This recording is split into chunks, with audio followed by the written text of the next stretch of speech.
Պատիվ Վարդևան Գրիգորյանի, որ մարդը այսպիսի ծանրագույն վշտի մեջ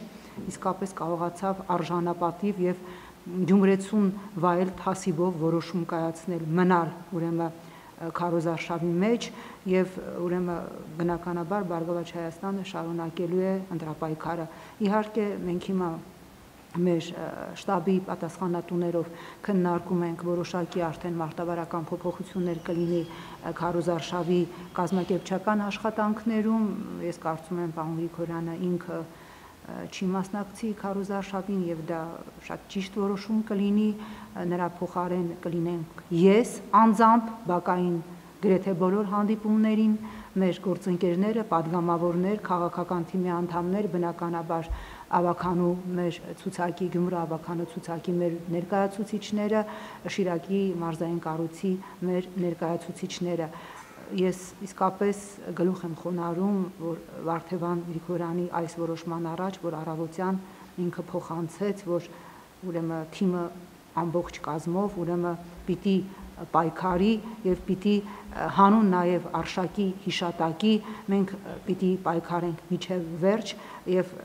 կարողանանք ունենալ կառուցել այն Գյումրին, որտեղ տեղ չի լինի կրիմինալի, որտեղ ընդհանրեն ընտրությունը չի վերածվի կյանքի եւ մահու պայքարի։ Իմ ընտանիքը եւս գիտեք Գյումրիում է ապրում եւ ես գիտեմ թե յուրաքանչյուր ընտանիքում այսօր ինչ են խոսում։ Դրա համար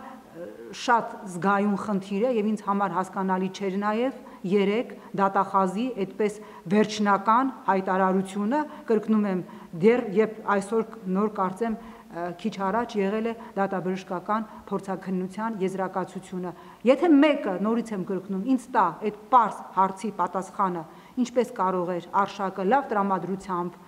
առավոտյան կներեք, հարդարեր հոր մազերը, սուրճ խմեր,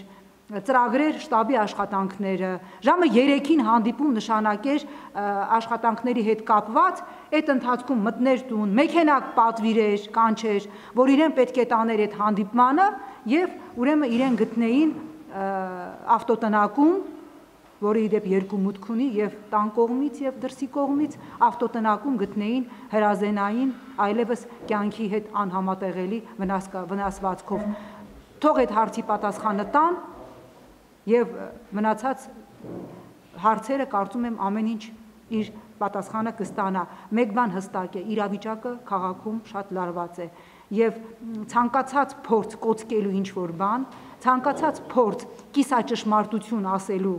ուղղակիորեն շատ ավելի սրելու է իրավիճակը։ Ուստի որպես Բարգավաճ Հայաստան կուսակցության նախագահ ես դիմում եմ երկրի առաջի դեմքերին, իրավապահ համակարգին բացահայտել տեղի ունեցածը միջև վերջ։ Մեզանից մի ակնկալեք վարկածներ եւ ենթադրություններ։ Ես կարող եմ ունենալ իմ տեսակետը եւ իրավունք ունեմ հայտարարելու, որ ինձ համար բացատրելի չէ ինքնասպանություն վարկածը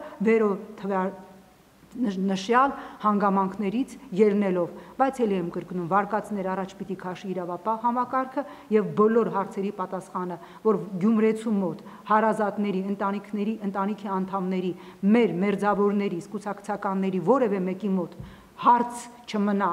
բաց հարց չմնա, դրա պատասխանը պիտի տան իրավապահները եւ ոչ թե դեռևս չքննարկած բոլոր հնարավոր վարկածները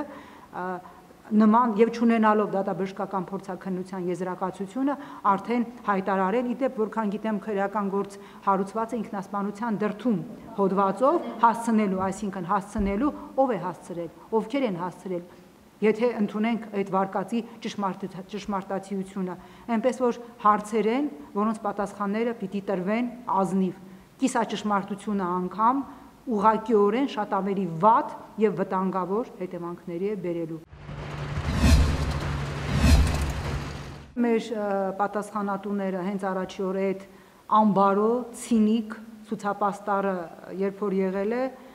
ինչ որ խոսակցություն եղել է եւ որ ցուցապաստառը պիտի հանվի, բոլորս էլ հասկանում եք, գիտեք, այդ երիտասարդի անունը ես չգիտեմ, այդ Գյումրեցի ոգի կուսակցության, այդ երիտասարդը երբ որ ես կարդացի իր հարցազրույցը, ինքը չի կարողացել բացատրել իսկ տեղադրած ցուցապաստառի այսպես խոհապ փիլիսոփայական բովանդակությունը, ես հասկանում եմ, որ նա չէր կարող բացատրել, որտեղ նա որևէ կապ չունի այդ ցուցապաստառի հետ, որովհետև բոլորս էլ գիտենք, թե այդ կուսակցությունը ինչի համար է ստեղծված, ում կողմից է ստեղծված եւ բնականաբար ինքը կապ չունի նաեւ այդ քարոզչության հետ, որը իրականացվում է այն քարոզչության հետ, այդ նաեւ այդ պաստառի հետ, որը իրականացվում է, եթե չեմ սխալվում, Գյումրեցու ոգի, հա, այդ կուսակցության կողմից։ Կրկնում եմ, այն վիժվածքը կամ վիժվածքները, ովքեր հղացել են, ում ամբարո, անպարկեշտ գլխում ծնվել է նման այլանդակ ցուցապաստառի միտքը, նրանք Աստծո առաջ պատասխան են տալու։ Իդեպ մենք էլ կարող էինք այդ զառերի, այսպես ասած, ի պատասխան այնքան հետաքրքիր, ես ինքս նախկին լրագրող եմ եւ այնքան հետաքրքիր պաստառներ կարող էինք անել, այնքան այնպիսի, այսպես է, գոտկատեղից ներքև հարված այսպես մեսիջներ պարունակող պաստառներ, բայց մենք երբեք մեզ նման միտք անգամ թույլ չենք տվել, հասկանալով, որ չի կարելի ընտրությունը վերածել ուրեմն կյանքի եւ մահու պայքարի եւ կորցնել մարդկային դեմքը։